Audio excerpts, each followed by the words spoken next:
Los Angeles musician William works as a sound engineer in a small studio, but his main focus is a prog rock album he's been writing for 3 years.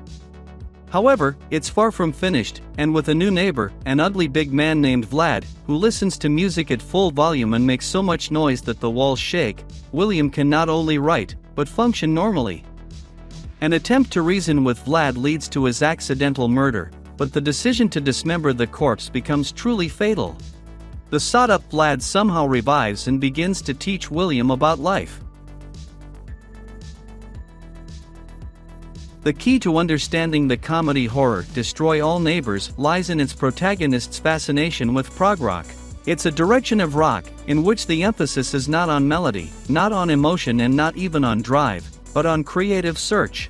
There is a scene in the movie in which the main character, played by Jonah Rodriguez, explains the beauty and magnetism of prog rock by its complexity and redundancy. The fact that in this genre musicians try to cram their every idea into every song. It's not music for everyone, and that's okay. Just as Destroy All Neighbors is not a movie for everyone, and that's okay. Jonah Rodriguez is the host of Mystery Science Theater 3000, not even a TV show, but a phenomenon in which several characters are forced to watch emphatically bad movies. Alex Winter, who plays rowdy neighbor Vlad and also produced Destroy All Neighbors, is another notable figure of American pop culture, best known as Bill from the cult trilogy of sci-fi comedies about the adventures of Bill and Ted. In 1993, Winter directed the surreal horror comedy Freaked, which was a commercial failure and nearly buried Winter's career, but eventually gained cult following.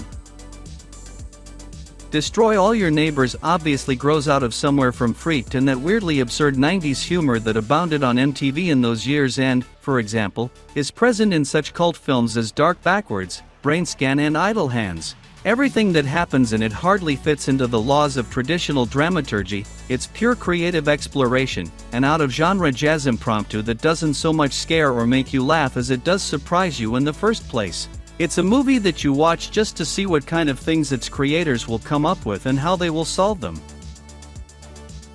And, as a result, it's a movie that's easy to respect but not necessarily easy to like. It's too self-aware, too special, too experimental for that. Its authors are not trying to be liked, they want to be appreciated for who they are, for their creativity and imagination, for their freedom, for their absurd sense of humor, which gushes in all directions and at least in some way, but will touch everyone.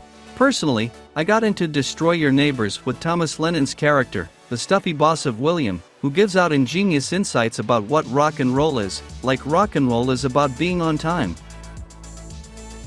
It is impossible to recommend such a movie to everyone. This movie will scare away many people with its unconventionality, haphazard and formless oversaturation of styles, genres, thoughts, ideas. But if you don't mind a healthy dose of surrealism, if you love black humor and miss the absurdity of the 90s, Destroy Your Neighbors is a film that can give you an hour and a half of pure happiness.